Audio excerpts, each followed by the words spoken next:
Jazz Tonight is presented by New Ways, a better choice, a better life.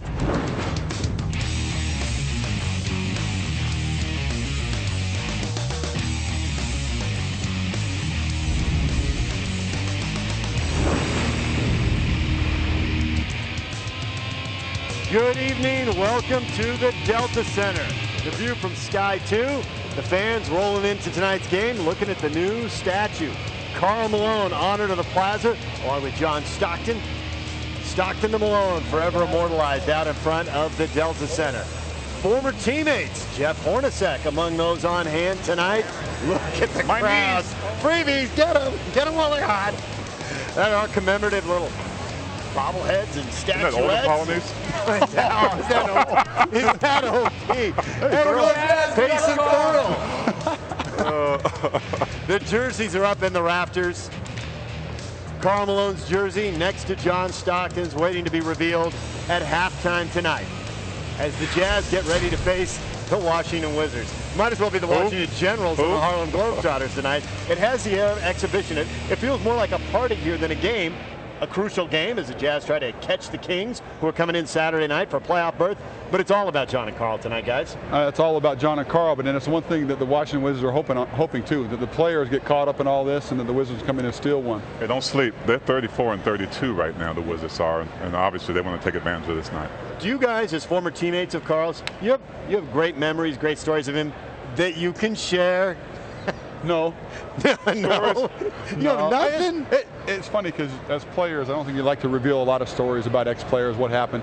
You talk about Karl, everybody knows the story about, Fred and I were actually on the float with him the day he thought it was for his birthday on July 24th, and it was before his rookie year, and so it was funny. He said, hey, it's amazing they got all this together for me.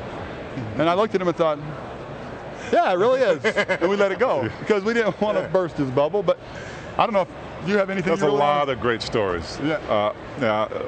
And we'll leave it at that. Yeah, that's it. No, I just remember Karl when he came in, as a player.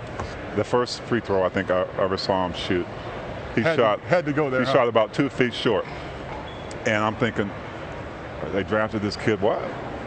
And I look back on that and I look at how he's matured and being able to play with him for 8 years and what he's become.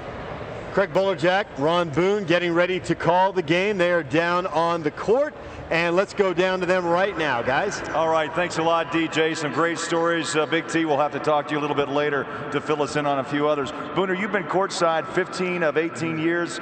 Karl Malone calling games with Hot Rod. What do you remember? Well, I think my story is about as similar to Thurl Bailey's, because this is the guy when I first saw Karl Malone out there on the floor, that muscular body, I thought, okay, this is a bully in the league that can't shoot free throws. I mean, he proved that he couldn't shoot free throws, but I thought maybe 5 years at the most for him in the league. But then Karl Malone smartened up, and the guy developed into a fine player, worked very hard over the summer, developed the jump shot. A turnaround jump shot or even facing the basket, and I think that prolonged his career and turned him into the player that he was, the great player that he is. And Booner, from the media standpoint, when I came to Salt Lake in 1985, I saw that same thin player who blossomed into a huge power forward, but it's about durability. I was always surprised that he answered the bell each and every night. 1,434 games played. Remember, missed only 6 games, but 4 of those were due to league suspension, and we're talking elbows that were thrown a few times. Isaiah and the Admiral, just to name a few. And also, I think the ability to connect with the fans. I'd say the ultimate showman, Karl Malone. There's that famous smile. Of course, he would wink at the most opportunistic times. And of course, Malone also was something new around the NBA. It was called strength and power. He would flex those pecs.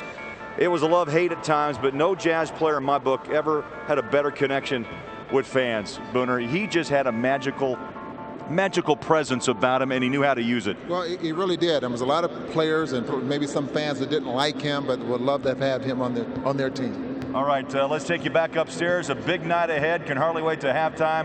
And I'm sure a lot of emotions will be pouring out. Larry Miller and the rest. Guys, back up to you. All right, thanks a lot, Craig Bolerjack, Ron Boone. They'll be back at the top of the hour with the call of the Wizards and the Jazz here on K-Jazz. We're going to continue in a moment with John Stockton, Karl Malone, Larry Miller, NBA Commissioner David Stern is going to join us as well. It's a big night. Stay with us. Right now, we'll take you back to the night it all started.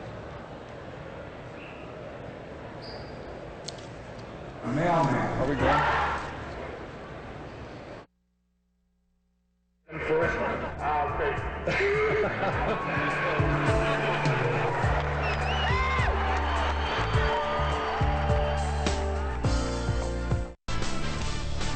I give Karl Malone a hard time because that saved me.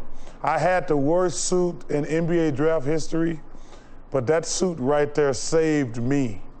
That's the worst suit in NBA draft history. Thank God. Thanks for bailing me out, Karl.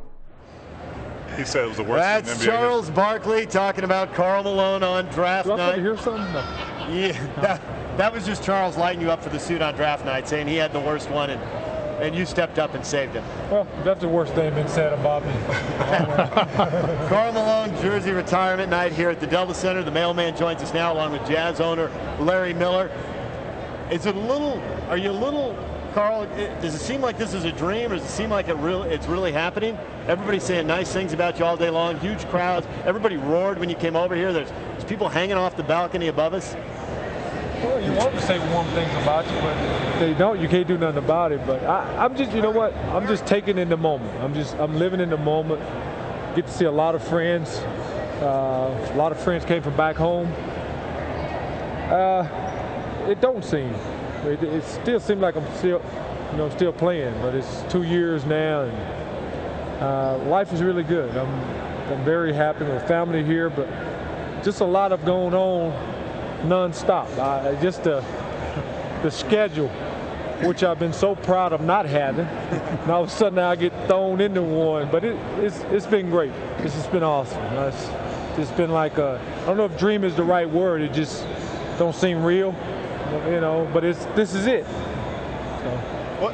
Karl, what went through your mind today when they unveiled the statue, and what were your first thoughts when you saw it? And well, to be honest, a lot of people get jersey retired, but the statue was just something different. We never go out to say be put on a pedestal. It just happened like that, and for that moment, it was like, I don't know. It was bigger than life is not the right thing, but it was just the statue itself was overwhelming to me, and to say my grandkids and their kids and hey, that was my grandpa there, or that's how big it was. The jersey to me is awesome, but it's inside, and you have to come inside the Delta Center, which is a great place. But to see a statue that, I got my own way to celebrate, and I'm not going to share it. But before I leave here, I know how I want to share that statue. And to be there with Stock and his family and my family, and just see how they've grown, man, that's unreal. When you talk about a dream that right there is, to me, is unbelievable. First of all, congratulations, Karl, on this day, man. I want to ask you about retirement, because I know when I retired, even though I knew what I wanted to do afterwards, there was a period in there when I woke up in the morning, didn't have to go to practice. There was a transitional period in there before I got doing what I wanted to do. How was that for you? Daryl, it's the same. It's the same for everybody. That clock, October 4th, it still ticks all of the time. But then all of a sudden you say, I don't have to be anywhere. And you're waiting on the phone the phone to ring where somebody say, hey, you're supposed to be there, because as athletes, it's a schedule, and you program, and at 1 o'clock, I still get sleepy for those naps. You mean Larry hasn't called yet? No, he know that's one of them. Larry, please don't make me say no. With Larry, it's hard to say no, but I said, Larry, please don't put me in that spot, and he happens. So, but it's like that for an athlete. But I realize this right here. It is more. My kids are growing, and they're growing up, and you start to put things in perspective, and basketball is a great part of it, but then you have to move on, and that's where I'm at in my life. Larry, have you ever figured out what Karl's really been worth to the franchise? I mean, you're a numbers guy. Could you put a dollar value on that? I don't think there's any way. I really don't. I've been asked that. I've thought about it quite a bit, and I think the problem with it is trying to quantify it objectively in numbers might be impossible. I don't know how you do it, but the subjective value, the emotion he's brought, the charisma he's brought, the success to the franchise, the toughness he's brought, it's just, it's not measurable, but I will tell you that it's enormous. Larry Miller, Karl Malone, it is a big night here at the Delta Center. John Stockton, NBA Commissioner David Stern are going to join us in just a few minutes. Right now, the other half of the TNT team, Kenny Smith, with a few words about Stockton and Malone. And that a simple play that everyone knows the name of gets put with two people. The sky hook is Kareem, the dunk is Michael Jordan, but the pick and roll is Stockton and Malone. He'll bounce it to the ball. Oh! Hammered up! In your face, mama! On the screen, Stock goes left to right, rolls the crowd, great feed, hammered dunk, Stockton to Malone. You got to be able to say it like it's one word, And I'll tell you what, I've said it a million times. Stockton behind the back dribble, gets away from Fisher, drive it over to Karl, to the hoop, hammer dunk, Stockton to Malone, at their ever-loving best. Welcome back to the Delta Center. Tonight, John Stockton's jersey will go up in the rafters. Karl Malone's jersey goes up next to John Stockton's jersey tonight. It's a big night here at the Delta Center. You see Karl's veiled jersey up there, and Karl has given John a hard time off camera up until the very last segment. Guys, I wonder, I think a lot of Jazz fans wonder, do you guys still pick up the basketball? Do you still play a little bit? I do. It's a little bit different level of competition, but I keep playing. Who do you play with? A bunch of teenagers, ex-Gonzaga guys. We get together on Sundays and have a pretty rugged game of hoops going, actually. Full court. Schooling them still, too, huh? If I can. I'm trying like crazy. Did you pick up the ball much, Karl, or no? Nope. Nope. Didn't in the off season. I'm retired. I don't now. I play with my kids occasionally out on the court, but no. I just don't. It's interesting. There was one night all you guys were together for the first time, and I think it was actually captured on video. Mercifully, I was nowhere to be seen. Take a look at some of this video. This is way back in the day, and I think Pace Mania is going to be sitting next to Karl on the bench. Frank's got something to say. Oh. Karl just missed some free throws, obviously. Nice throw, Pace. Thank you. What do you guys remember about this, or do you remember it? I wish they would bring those shorts back too, man. John, I appreciate you taking them out as long as you could. Oh, this has to be the playoffs. This is when This is when Whopper took the punch. This is Karl's first game. I guess it must, I don't know if it's a preseason game or the first regular season game. Regular season. Big T. Like looking in a time machine, guys? Sure does. Everybody's a little thinner. Everybody's, hey, John, coming here today, what was it like coming back? You had this done for you a year ago, and now Karl's having it done. What was it like coming back for him? First of all, it's a lot more fun. Because we know you love all of this. Oh, yeah. He's in the hot seat now, and I get to kind of relax and joke about it and mess with him all day long. But it's neat to – he deserves everything people are honoring him with. As you guys know, great teammate, great friend, and it's special when you get to be out there and see the statue be unveiled, and it's somebody that you think so much of and you admire receiving it. So it was a terrific day for me. Well, first of all, I played with you for 9 years. I played with Karl for 8 years, and there's a lot of great memories. And people think that, we have a family in the locker room, and people think that it's all good all the time. I've got a kind of terrific question for you. I think in all the years I played, I had one spat with you, and I had one spat with you in all the years. Do you remember? When that was? I remember ours. Yeah? Oh, yeah. Where were we? I don't remember what city it was, but New Jersey? It had to do with getting the ball. That's right. Okay. Yeah. That's a good memory. Yeah. And the reason I say that is I got here a year before you did, and I got here 2 years before Karl. And it's just amazing to me to see from beginning to end, because you guys were sponges when you got here. You were learning from Ricky Green. You were learning from AD. Well, I appreciate that. But, what an honor to just be a part of you guys' careers. But my question to you guys is that, sorry about my earpiece, these things are terrible. Told you. But you talked about last year, a few years ago when you were here, about players today and how we were when we were traveling, when there wasn't any charters, that was just riding on a commercial plane and the bus, how we got to know each other. Talk about that difference between what we did and now what players do. Well, I think it was pre-cell phones. I guess earphones in general were kind of, they weren't as prevalent as they are now. We'd get on the bus. We had time to eat together after games because you had nowhere else to go and nobody else to eat with. You sat there and you talked about the game. You talked about each other. You made fun of each other. You talked about families. I really cherish those times and look at those as the good old days because I did get to know my teammates.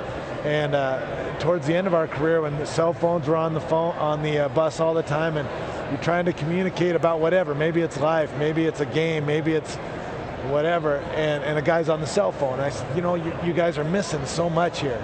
And that was a frustrating part to watch at the end. I don't think it's an indicator of a good person or a bad person.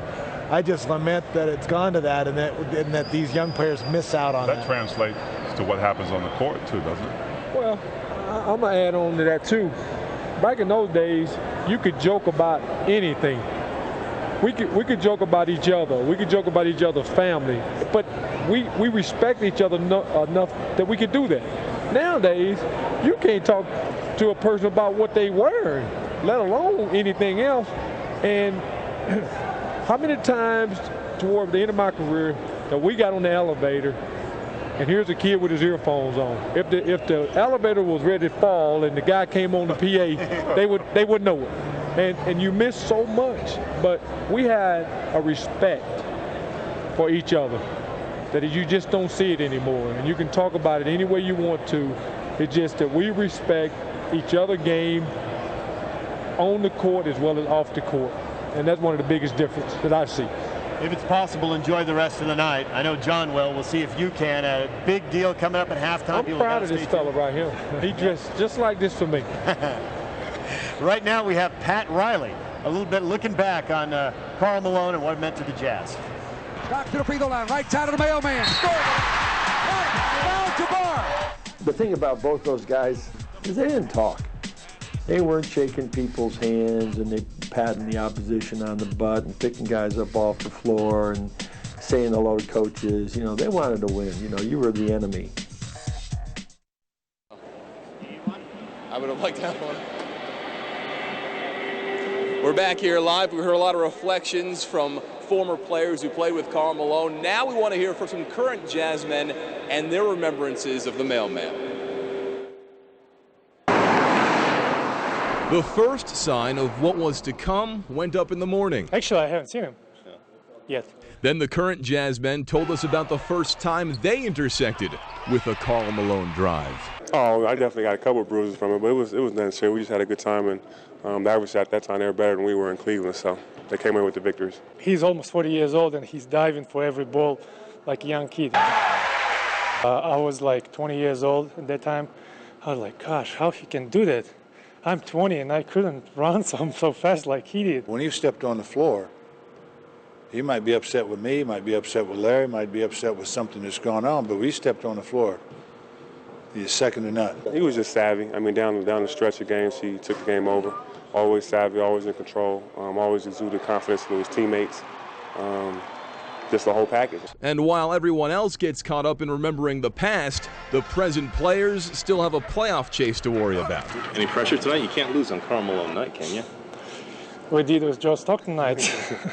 We definitely want to win the game, for us and for him. That definitely, make the night much more special, for us to get a victory.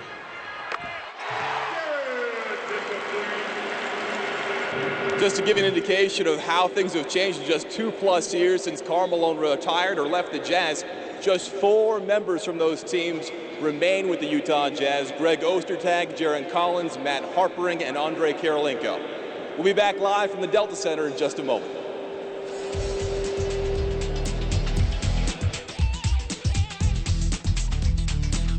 Congratulations, Karl Malone, 1996-97. The 1998-99 NBA MVP, Karl Malone of the Utah Jazz. Welcome back to the Delta Center. NBA Commissioner David Stern handed over a pair of MVP trophies to Karl Malone, and the commissioner's in town for Karl's big night tonight here at the Delta Center. The Jazz and the Wizards tipping off in a few minutes. The commissioner has been very busy today, able to give us a few minutes of time. Thanks for joining us. It's a fun day. I wonder, because so much of what you have to do is looking forward to the future of the league and planning for the future, and yet you're taking time out to honor a guy who represents the NBA's past. What do the players of the past, what do they mean to the future of the league? If you're an NBA player, if you don't have a respect for the history and tradition of the game, then you're not a complete NBA player. And we and our fans always look back as well as looking forward. So it's really just part of this family. And that's why, for example, All-Star Weekend is so great. There are all the contests, there's the All-Star Game, but there's the ingathering of the Retired Players Association. Come on in. And so I consider it to be vital to honor our rich tradition, and there's nothing richer in the way of tradition than Karl Malone's career. I know you want to talk about your horse game later with Commissioner. We'll get to that in a minute, yes. Commissioner, Thurl and I had the opportunity to play internationally. John and Karl playing on the Olympic team with the original Dream Team. What did they do as far as your global plan? In 1992, and people forget, we went to the Tournament of the Americas in Portland to qualify, and the games were stopped so that the Brazilian team could get the autograph of our guys, you know, stand together with them. Oh, thank you, sir, foul me, do it again. You know, post that, it's now 19, you know, by the year whatever it is now, 2004, we were in some trouble in Athens. Why? Because the world, inspired by that Dream Team and telecast of NBA games that came after it, wound up making great strides in the playing of the game. They paid America the greatest compliment. They took its game and they adopted it as their own. So, and that was very much a Dream Team inspired event. Commissioner, we've got about 30, 40 seconds left, but I wanted to ask you about ambassadors of the game. You know, when I came into the league, it was Magic. Magic kind of handed it to Michael. Who do you see as maybe that baton being passed to? I think it's too much to ask of one person. We've got 30 franchises. We have franchise players on virtually every team. People. Shaq, LeBron, Dwayne Wade, Kobe, you name it. We've got lots of Tim Duncan. We've got lots of eligible players. An entire Detroit team. So we're really in a good way. And 82 of those NBA players who are different kinds of ambassadors were born outside this country, which again gets you back to the 1992 Dream Team, because they just developed so much faster than we thought they would. The Commissioner, David Stern, Karl Malone, John Stockton, Larry Miller. Big halftime show coming up. Stay tuned. The Jazz and the Wizards are next here on K-Jazz. Commissioner, thanks for joining us, and enjoy the game. Thanks. Where'd you play?